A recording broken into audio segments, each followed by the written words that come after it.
Riders Legends, the Motorcycles Podcast.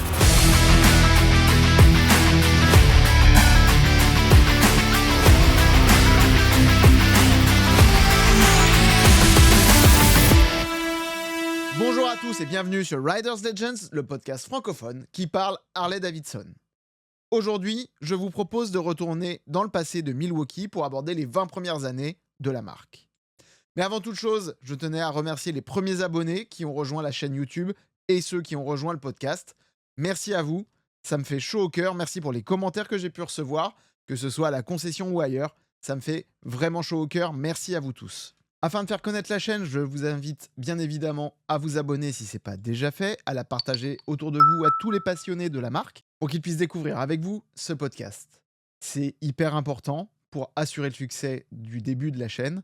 C'est comme ça qu'on peut faire référencer rapidement le podcast sur les réseaux, que ce soit sur YouTube ou sur les réseaux de podcast.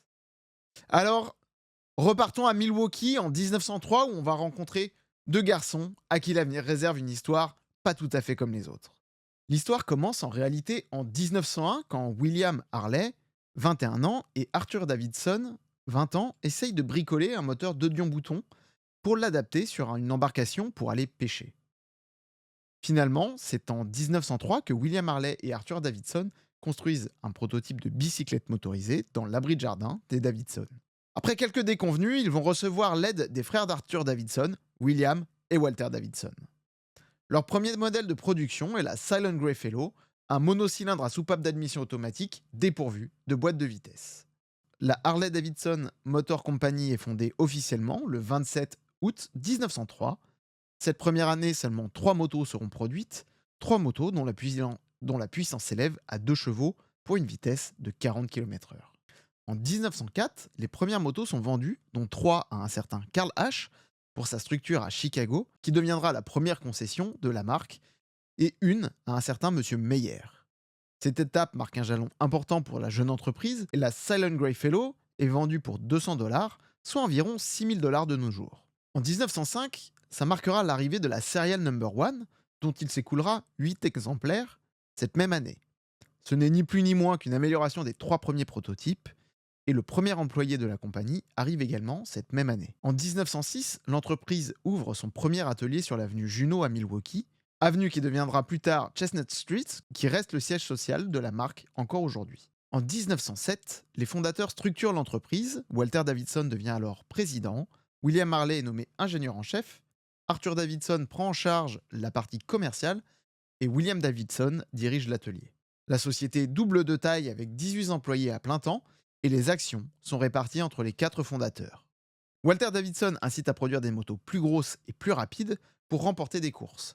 Cette même année, l'entreprise enregistre sa première commande des autorités pour équiper la police. Il se produira cette même année 50 motos et la couleur grise devient la couleur officielle, couleur grise qui a d'ailleurs été empruntée à Renault. 1907, c'est également l'arrivée de la fourche à ressort qui va permettre d'offrir un confort accru pour les pilotes.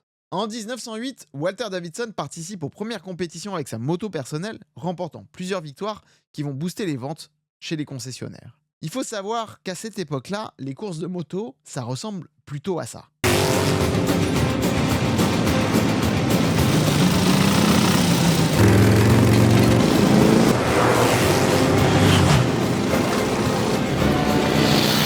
Cette année marque aussi la création du premier moteur V-Twin par William Harley, une innovation majeure pour la marque.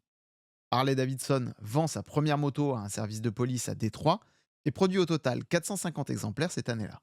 C'est en 1909 que Harley-Davidson propose à la vente son premier bicylindre en V calé à 45 degrés, produisant à l'époque 7 chevaux et atteignant 97 km/h. Ça en fait alors la moto la plus rapide du marché, cependant elle rencontre un certain nombre de problèmes techniques qui vont limiter son succès, avec seulement 27 exemplaires vendus cette année-là, contre 1100 pour le monocylindre. Le modèle est retiré temporairement pour être amélioré. C'est en 1910 que le célèbre logo Bar & Shield apparaît pour la première fois, incarnant robustesse et qualité. En 1911, le V-Twin est amélioré pour devenir quelque chose de fiable au quotidien. Cette même année, Harley-Davidson commence à commercialiser des pièces détachées, ce qui va renforcer considérablement sa notoriété. En 1912, le modèle X8E de 1000 cm3 rencontre un succès grâce à son embrayage innovant, commandé par un levier manuel. Harley-Davidson offre désormais le choix entre une courroie en cuir et une chaîne, et plus de 200 concessionnaires sont implantés à travers les États-Unis, témoignant de l'expansion rapide de l'entreprise. En 1913, l'atelier initial s'est transformé en une usine moderne avec 28 000 m², une production de 12 904 machines cette année-là. Harley-Davidson domine le marché et un modèle de 1904 passe pour la première fois les 100 000 miles. Cela prouve pour Harley-Davidson que la marque est d'une fiabilité sans faille. 14-18, c'est l'arrivée de la guerre. Pendant la guerre, Harley-Davidson va jouer un rôle crucial fournissant des motos à l'armée américaine, environ 20 000 motos, principalement des modèles J et F, équipés de moteurs V-twin, qui seront utilisés sur les champs de bataille européens. C'est des modèles robustes et fiables qui vont renforcer encore une fois la réputation de la marque. Les premiers sidecars font leur apparition en 1914 et en 1915, tous les V-twin sont équipés d'une boîte de vitesse 3 rapports.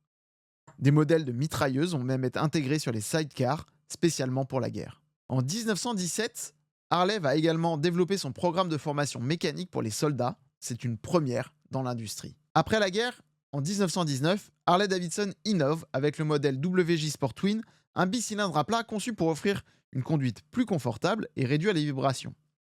Bien que ce modèle ne connaisse pas un grand succès commercial, il illustre la capacité de l'entreprise à expérimenter. Il faut savoir qu'à cette époque-là, la mode est plutôt au sidecar. En 1920, Harley-Davidson devient simplement le plus grand constructeur de motos au monde et exporte déjà dans plus de 67 pays.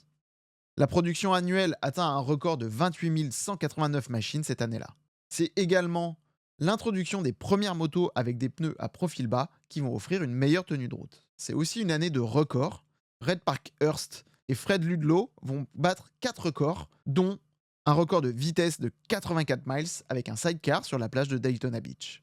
En 1921, Harley-Davidson entre dans l'histoire en remportant la première course de moto qui va dépasser la vitesse moyenne de 100 miles per hour, soit 160 km/h, sur un circuit fermé. Il faut savoir qu'à l'époque, on était plutôt sur des circuits ovales en bois, ça ressemblait plutôt à ça.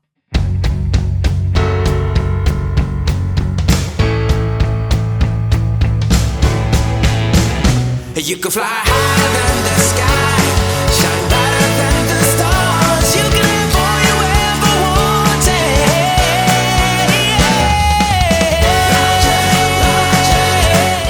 Cette performance, elle a été réalisée avec un modèle équipé d'un moteur V-twin qui renforce encore l'image sportive de la marque.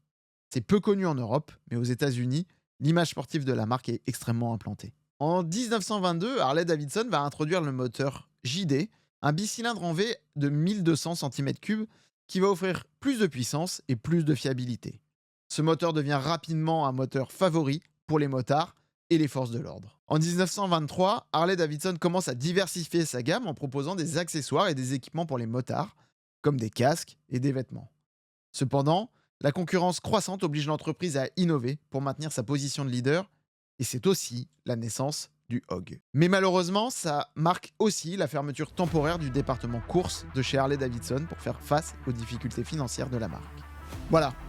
En seulement 20 ans, Harley-Davidson est passé d'un petit atelier à une multinationale exportant dans le monde entier. Ces 2 premières décennies ont été marquées par des innovations techniques et des exploits sportifs qui ont établi les bases d'une légende. Je vous remercie d'avoir écouté cet épisode et j'espère qu'il vous a plu. Si c'est le cas, n'hésitez pas à me laisser un petit commentaire.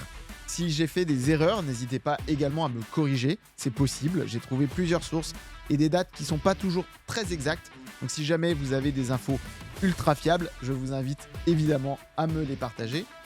Je vous invite également à me rejoindre sur les réseaux sociaux. Vous pouvez me retrouver sur Instagram, Riders Legends. Toutes les informations sont dans la description de l'épisode. Et il ne me reste plus qu'à vous dire, ride safe et à la semaine prochaine.